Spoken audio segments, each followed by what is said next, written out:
President Trump keeping up his war of words with members of his own party, as a new Wall Street Journal editorial suggests Republicans need to think of the president as a political independent. The piece reading, quote, President Trump now seems to be using Twitter to tell Republicans in Congress that he's divorcing them, or at least seeking a trial separation. And for his own self-preservation, the GOP Congress is going to have to find different living arrangements. And it goes on. Rachel Campos-Duffy and Leslie Marshall, Fox News contributors. Marshall, also a syndicated radio host. Ladies, good Friday to you. Nice to see you. Nice to see you, too. Rachel, start with you. We'll flip this around for a second on the Wall Street Journal. Does President Trump view himself as a traditional Republican in the likes of Paul Ryan, Mitch McConnell, and others in Congress?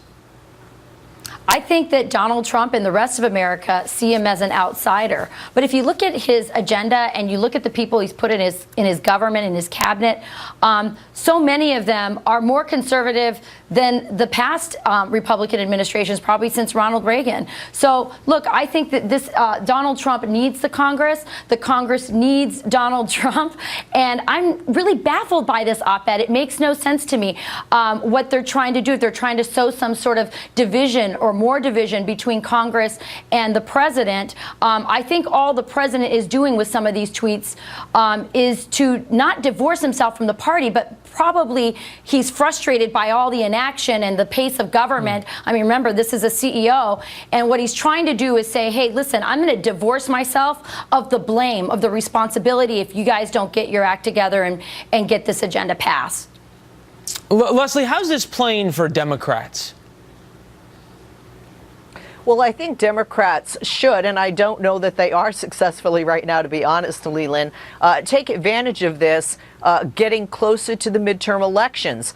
Remember, if Republicans continue to be in Congress, as I see them to be with regard to the president, I mean, how much are you going to take? I mean, you know, you turn the other cheek, but how many times, if somebody slaps you on the face, in a sense, when are they going to grow a spine? And they're going to have to, for some of them that want to save their own seats. And Democrats can take advantage of this heading into the midterm with the weaker areas of Republicans in both the House and the Senate.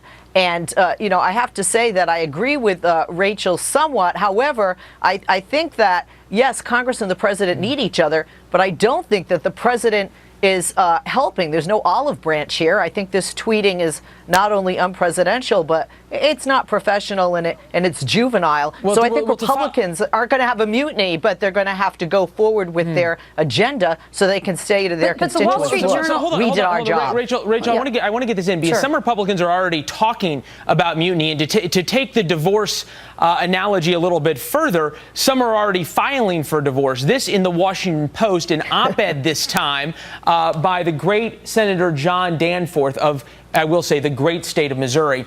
And in honor of our past and in belief in our future for the sake of our party and our nation, we Republicans must disassociate ourselves from Trump by expressing our opposition to his divisive tactics and by clearly and strongly insisting that he does not represent what it means to be a Republican. I've never heard anyone besmirch the senator's honor. People may disagree with him on that. Rachel, I'm guessing you're one of them. Well, look, I think that Donald Trump, his tactics are off-putting to a lot of people. But if we're talking about policy, if we're talking about the agenda that he wants to put forward and get passed, it's the same agenda that the Republicans ran on. And that Wall Street Journal, I want to just go back to that for a second, because in that op-ed, they're saying expect Donald Trump to, you know, join up with Nancy Pelosi and the Democrats in a year. I mean, that's crazy. If you know any Trump supporters, there's no way they're going to join up with the idea of open borders, of rolling back or putting back in place the regulations that Donald Trump has rolled back on, the kind of taxes that Nancy Pelosi wants to see. I mean, there's no way that he can make common cause with the Democrats. His only agenda is the same agenda that the Republicans ran on, and it's both sides need to come together and get it done. I got to cut you off because I want to get Leslie at least to get her some equal time on this. Leslie, to that point, is the dominant strategy for Democrats to just keep obstructing here?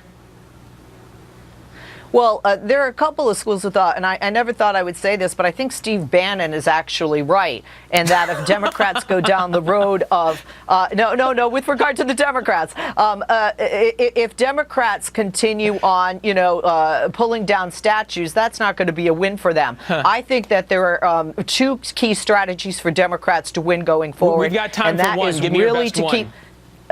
Okay, I'm going to give the two. Keep on Trump and the economy, the economy, the economy. All right. Well, you got two in the time of one. Ladies, appreciate it. Have a great weekend. You too. Thank you. You too. Well, he says he took